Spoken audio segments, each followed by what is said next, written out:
Hello, aspirants. I hope you all are doing well, and I welcome you all to today's editorial analysis on 8th of May.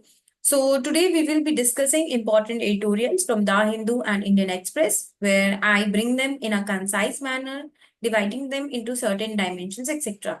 Today, most of the editorials we will be talking about the Operation Sindoor, okay, in which context it was done, obviously the Pahalgam terror attacks, then how it was done, what can be its impacts, etc. So that we will be talking about because this operation is really important and India is really doing well in tackling Pakistan on this front. Now let's start.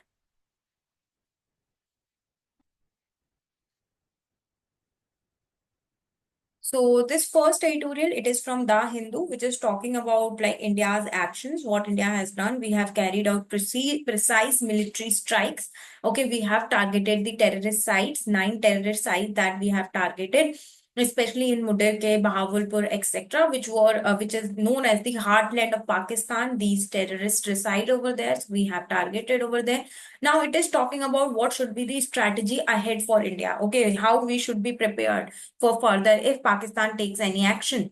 So first is context is definitely the Pahalgam attack, which is a cross-border terrorism, and it targeted our civilians, that too on the name of religion. Okay, so and in the attack, the Operation Sindoor that we have done, we have targeted sites like Bahawalpur, which is the Jaish-e-Mohammed headquarters. Then we have targeted Muridke, which is Lashkar-e-Taiba's headquarters. Now, operation was in response to the Pahalgam terror attack. Objectives, इसके objectives mainly यही थे कि cross border terror attacks इस तरह के नहीं हो। अगर आप करोगे तो हम भी शांत नहीं बैठेंगे, we will retaliate. Terror camps, terrorism बिल्कुल टॉलरेट नहीं करेंगे, टेरर कैंप्स को डिस्ट्रॉय कर किया है हमने इसमें, this was our objective.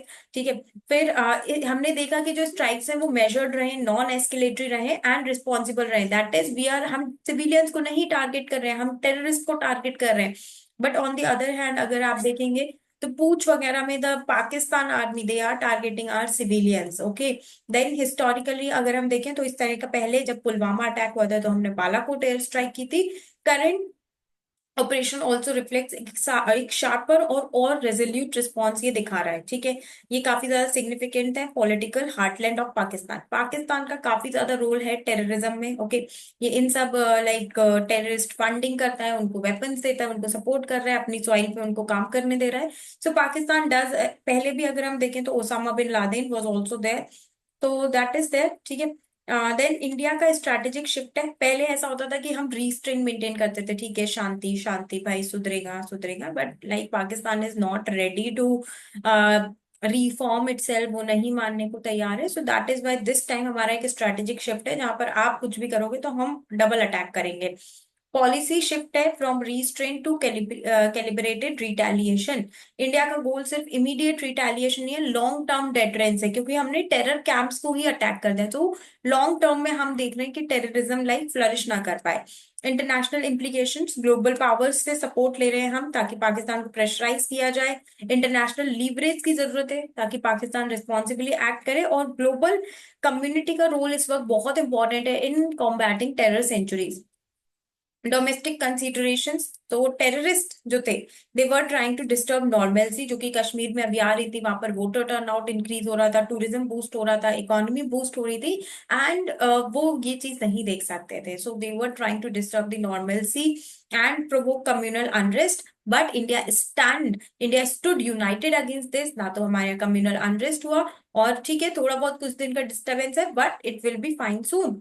Centre highlighted no civilian economic और मिलिट्री टारगेट्स हमने नहीं हिट किए, सिर्फ टेरर कैंप्स हिट किए हैं। सभी पॉलिटिकल पार्टीज ने इस मिलिट्री एक्शन को सपोर्ट किया है, indicating a unified national stance. Future outlook अगर हम देखें तो हो सकता है पॉसिबल एस्केलेशन, जैसे कि पूंछ में it is targeting are civilians, तो उसके लिए हमें रेडी रहना है, मिलिट्रीली भी और डिप्लोमेटिकली भी। Retaliatory action and investigation, Pahalgam attack में वो कंटिन्यू होना चाहिए। सेंटर शुड, और जो उसका मोटिव था एक कम्युनल टेंशन इन्वोक करने का, उसके अगेंस्ट भी हमको गार्ड करना पड़ेगा। Now let us move on to the next editorial which is again about operation Sindoor. So recent context is the same, Pahalgam terror attack. Now objectives, here in this editorial, it is talking about that this was more swift, inevitable, okay, and it signals the seriousness and credibility of intent. ये इसलिए भी किया गया था ताकि future attacks daughter हो कि आगे अगर तुमने ऐसा कुछ करने की हिम्मत की तो इससे बड़ा अटैक करेंगे हम। सो इंडिया ने नॉन एस्केलेटरी इंटेंट भी दिखाया, मिलिट्री कन्फ्रंटेशन नहीं कर रहे हैं, टेरर कैंप्स को अटैक कर रहे हैं। क्रॉस बॉर्डर टेररिज्म की अगर हम बात करें तो पाकिस्तान जो है वो क्रॉस बॉर्डर टेररिज्म यूज कर रहा है, खुद तो अटैक कर नहीं सकता है, तो ये प्रॉक्सीज भेज के यही सब स्टूपिड चीजें it is doing. Okay, perpetrators as non state actors, proxies वगैरह को कवर देता है, Kashmir based militants. Post 2001 9/11 and 2008 Mumbai attacks, west ने भी रिकॉग्नाइज किया है पाकिस्तान का role in harbouring and exporting terror. Next is कि इससे जो इंडिया का कन्वेंशनल डेटरेंस है, तो क्या होता है कि म्यूचुअल न्यूक्लियर डेटरेंस दोनों के बीच में लास्ट कर रहा है ओवर 26 ईयर्स। इंडिया की जो नो फर्स्ट यूज पॉलिसी है कंबाइंड विद रिस्ट्रेंट रिस्पॉन्सेस, हमारा कन्वेंशनल डेटरेंस को ये इरोड करता है। और भी चीजें हैं जैसे कि चाइना पाकिस्तान का एक्सेस है, ठीक है, पाकिस्तान की डिप्लॉयमेंट है, टेक्टिकल न्यूक्लियर वेपन्स एक्सेट्रा, इसकी वजह से हमारा कन्वेंशनल डेटरेंस हिंडर होता है। पाकिस्तान की जो मिलिट्री डॉक्ट्रिन है ये एसिमेट्रिक वॉरफेयर करता है, asymmetric warfare that is using terrorist etcetera infiltration, low cost warfare strategy है, डायरेक्ट मिलिट्री कॉन्फ्रंटेशन नहीं कर पाते हैं ये लोग। देन रिटेलिएशन में चैलेंजेस हैं जैसे कि उन्होंने तो नॉन स्टेट एक्टर से किया, अब हम तो टेररिस्ट आउटफिट्स को सपोर्ट नहीं कर रहे तो हमारी मिलिट्री को कन्फ्रंट करना पड़ता है। फिर साथ में लाइक न्यूक्लियर शैडो की वो हमेशा धमकी देता रहता है कि वो न्यूक्लियर वॉर स्टार्ट करेगा, सो दैट लिमिट्स एस्केलेशन। तो इसीलिए स्ट्राइक्स जो है वो स्विफ्ट टारगेटेड होनी चाहिए, कोलेटरल डैमेज अवॉइड होना चाहिए और नॉन एस्केलेटरी होनी चाहिए, दैट इज और ज्यादा ना लड़ाई बढ़े। ठीक है, deterrence, India must inflict pain and punishment, जो कि टेररिज्म को स्पॉन्सर कर रहे हैं। डीप स्टेट जो पाकिस्तान का मिलिट्री स्टैब्लिशमेंट है, जो इन सब चीजों को सपोर्ट कर रहा है उसको भी हमें टारगेट करने की जरूरत है। Now future path, proactive difference चाहिए हमको, डिप्लोमेसी बैलेंस करनी है, future strikes, domestic political unity strengthen करनी है और इंटरनेशनल सपोर्ट हमको चाहिए इस डायरेक्शन में। Now the next editorial it is talking about the historical context, बता रहे हैं कि पहले के टाइम में एंड द करेंट इम्प्लीकेशन। तो हिस्टोरिकल कंटिन्यूटी अगर हम देखें तो ट्राइबल मिलिशियाज और जो इरेगुलर पाकिस्तानी फोर्सेस थे वो पुराने टाइम में भी जेएंडके को इन्वेड किया करते थे, उनको कबालीज बोला जाता था।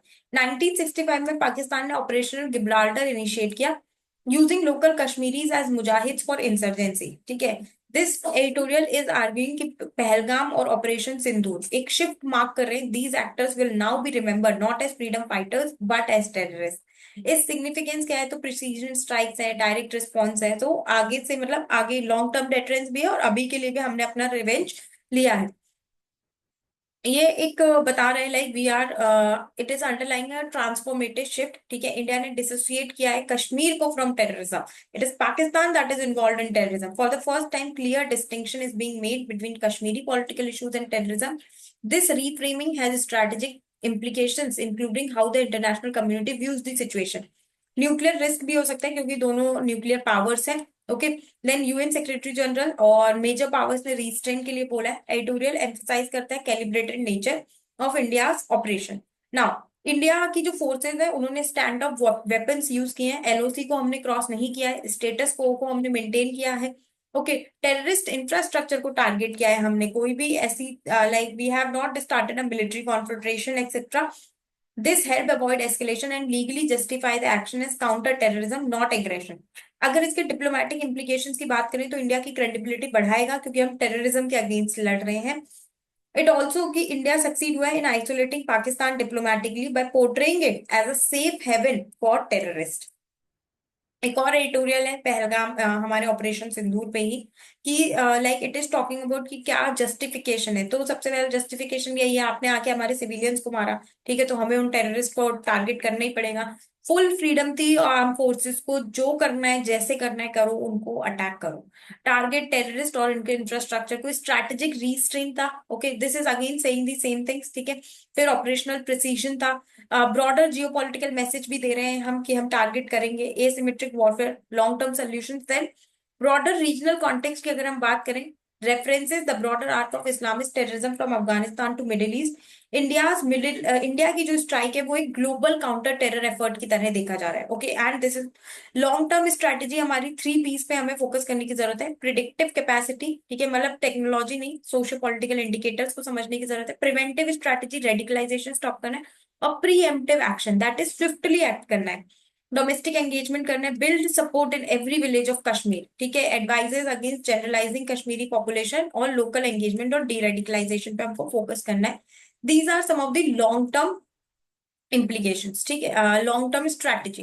तो टुडे वी डिस्कस्ड मोस्टली, आज हमने ऑपरेशन सिंदूर पर डिस्कस किया because it is an important topic. Newspaper editorials भी इसी से भरे हुए थे, सो that is what I have brought over है। तो बेसिकली अगर मैं इसको समराइज करूं तो हमने डिस्कस किया है द कॉन्टेक्स्ट, क्यों किए गए, ऑब्जेक्टिव क्या था, ठीक है, इसके इम्प्लीकेशंस क्या है, and what can be the broader future strategy. So I hope you all are liking this breakdown. Video आपको पसंद आ रहा है, so do like share and subscribe, and thank you for watching this video.